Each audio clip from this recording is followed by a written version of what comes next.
গোপাল ভাঁড়ের গল্প। গোপালের পরকালের পথ পরিষ্কার। একদিন এমন ছিল, সত্যই সেদিন ব্রাহ্মণ পণ্ডিত লোক সরল নির্লোভ ছিলেন। ব্রাহ্মণ লোভ বর্জিত হয়ে ভগবানের আরাধনা করে স্বচ্ছন্দে জীবনযাপন করতেন। মহারাজ কৃষ্ণচন্দ্র এক ব্রাহ্মণ পণ্ডিতের বাড়ি গিয়েছিলেন।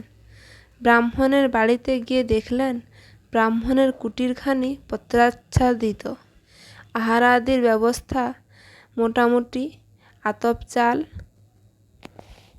কাঁচা কলা ভাতে, তেঁতুল পাতার অম্বল। ব্রাহ্মণের কষ্ট দেখে রাজার বড় দুঃখ হলো। তিনি ব্রাহ্মণকে শতপ্রবৃত্ত হয়ে বললেন, হে ব্রাহ্মণ, আমি আপনাকে কিছু অর্থ দিতে চাই। আপনি আমার নিকট হতে অর্থ নিয়ে আপনার দারিদ্র্য মোচন করুন। ব্রাহ্মণ কিছুতেই রাজ অর্থ নিতে সম্মত হলেন না। তিনি বললেন, মহারাজ, ভগবানের আশীর্বাদে আমার অদ্যাবধি কোনো অভাব নেই। কিছু জমি জমা আছে, তাতে যা ধান জন্মায় তা থেকে আতপ চাল প্রস্তুত করি। বাড়িতে কলা গাছ আছে, তাতে প্রচুর কলা ফলে, আর ব্রাহ্মণী আমার স্বয়ং লক্ষ্মীরূপিণী। তার যত্ন ও পরিচর্যায় স্বর্গসুখ উপভোগ করি। রাজা অনেক অনুরোধ করলেন কিছু অর্থ সাহায্য করতে, কিন্তু ব্রাহ্মণ কোনো মতে সম্মত হলেন না। তিনি রাজ অর্থ প্রত্যাখ্যান করলেন।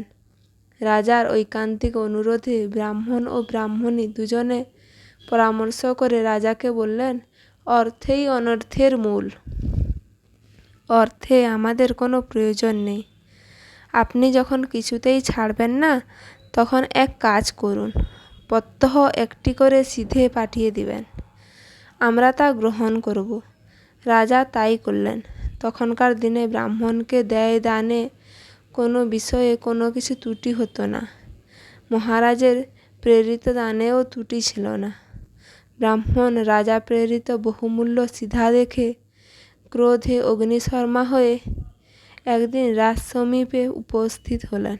রাজাকে দেখা মাত্র ব্রাহ্মণ বললেন, মহারাজ, আমি কি আপনার পাকা ধানে মই দিয়েছি যে আমার উপর আপনার এত অবিচার? আপনি আমার সর্বনাশ করতে বসেছেন।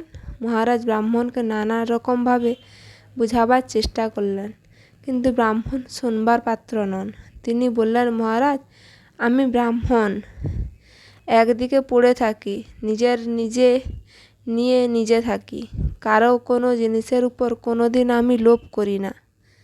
আজ আমার এমন সর্বনাশ করেছেন কেন? আমি জানতাম বোবার শত্রু নেই, এখন দেখছি বোবারও শত্রু আছে। মহারাজ কিংকর্তব্য বিমূঢ় হয়ে চুপ করে বসে রইলেন। গুণগ্রাহী মহারাজ কৃষ্ণচন্দ্র ব্রাহ্মণের ভাগগতিক বুঝে সিধা বন্ধ করবেন বলে প্রতিশ্রুত হলেন। ব্রাহ্মণ পরিশ্রুত হয়ে বাড়ি ফিরলেন। এমন সময় গোপাল তার মাথায় কয়েকটি চুল ছেড়ে ব্রাহ্মণের দক্ষিণ পদের বৃদ্ধাঙ্গুষ্ঠতে বেঁধে দিয়ে বলল, ঠাকুরমশাই, আপনার পায়ে চুল বেঁধে আমি আমার পরকালের পথ পরিষ্কার করে রাখলাম। ধন্যবাদ ভিডিওটি শোনার জন্য।